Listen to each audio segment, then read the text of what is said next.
Sa paggawa ng putong puti with cheese, kailangan muna natin kumpletuhin lahat ng mga sangkap at alamin natin kung ano ang mga ito.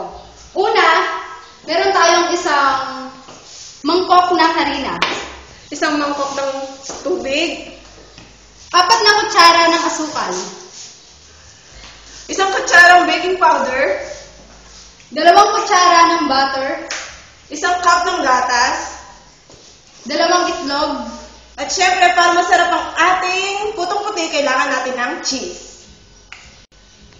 At ngayon na kumpleto na natin ang mga sangkap ng putong puti with cheese, paghalu-haluin natin ang mga ito sa isang mangkok. Siyempre, ang una, ilagay natin sa mangkok ang harina.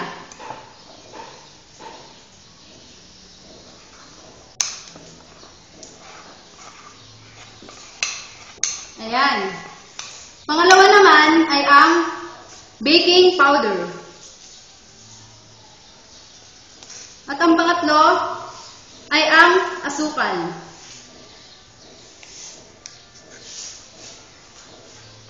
At ang susunod ay ang butter.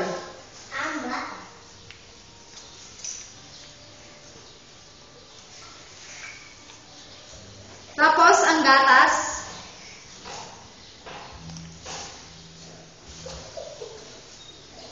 At ang itlog.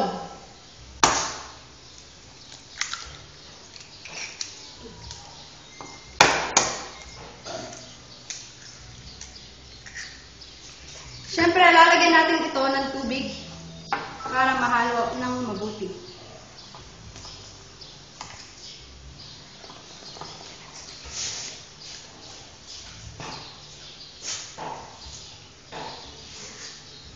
Kailangan natin itong haluin ng mabuti para hindi siya magbuo-buo.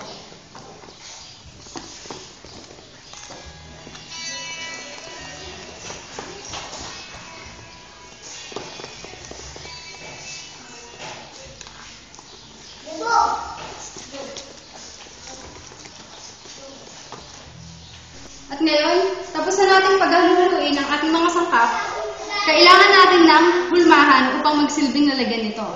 At sa kada isang hulmahan ay maglalagay tayo ng 2 kutsara nito.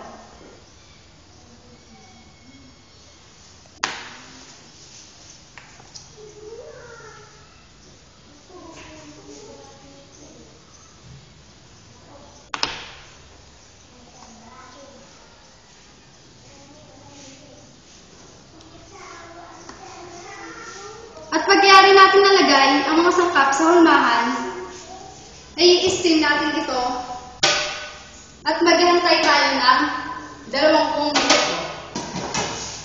Pagkatapos po ng ating paghintay, ito na po ang ating finished product, ang putong puti with cheese. At sana po may natutunan kayo sa paggawa nito. Masarap na, masustansya pa. Kaya ano pang hinihintay nyo, gawa na